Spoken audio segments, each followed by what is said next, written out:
And of course, social media doesn't have any room for context. This is the thing. It's like you talked about, they're taking the data that applies to women who have had a full hysterectomy and had their ovaries removed and applying it to all women. It doesn't work like that. And research on women's healthcare, we know now how dreadful it is because we were always considered too complicated with our hormones to be considered in trials. So we know that, it's woefully inadequate.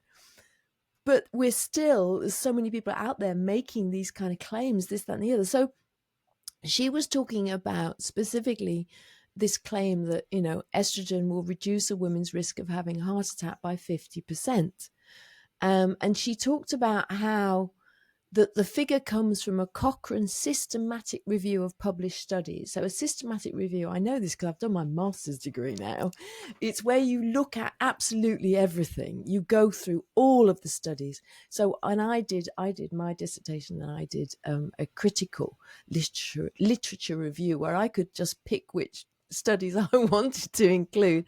I didn't have to be systematic about it. So the systematic one is where you look at absolutely everything. And it found a 50% relative reduction in heart attack risk for women who started estrogen within 10 years of menopause. But the absolute risk, not the relative, the absolute risk is very small. So the actual reduction went from 1.8% to 1.1%, which is a difference of 0.7%. It's tiny, absolutely tiny, but it's still a 50% relative reduction when you talk about the relative that it went from 1.8 to 1.1. But when you haven't got the context of actually having the 1.8 and the 1.1, you don't know that. You just hear 50% reduction. So it means that, the real world impact is minimal, even though the 50% sounds very impressive. Right. And also it's on estrogen therapy, which is, I've just said, these procedures given to women, the women who are on estrogen therapy no longer have a womb and often no longer have ovaries. And those procedures, in addition to their pre-existing condition that led to those procedures, increase their risk of all kinds of disease. And so they're lowering the risk that was increased from a medical procedure. There is no relevance to women that go through natural menopause. And yet women, in the UK, in the US now believe, and I see it again and again on social media, they believe they need to take HRT to protect their heart. And the problem with that is that HRT, just like all medicines, comes with risks.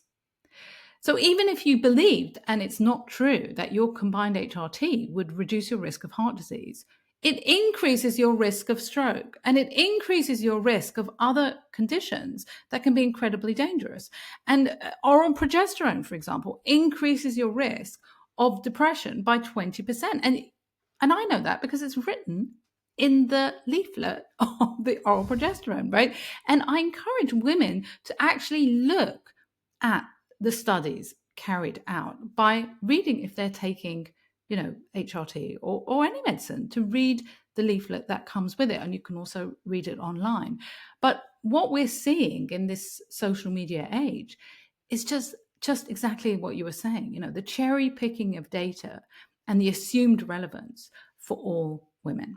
So yeah, it's a real shame because, like I said, women are taking medicine that comes with risk. They're not receiving the benefit that they've been told, but they are exposing themselves to risk.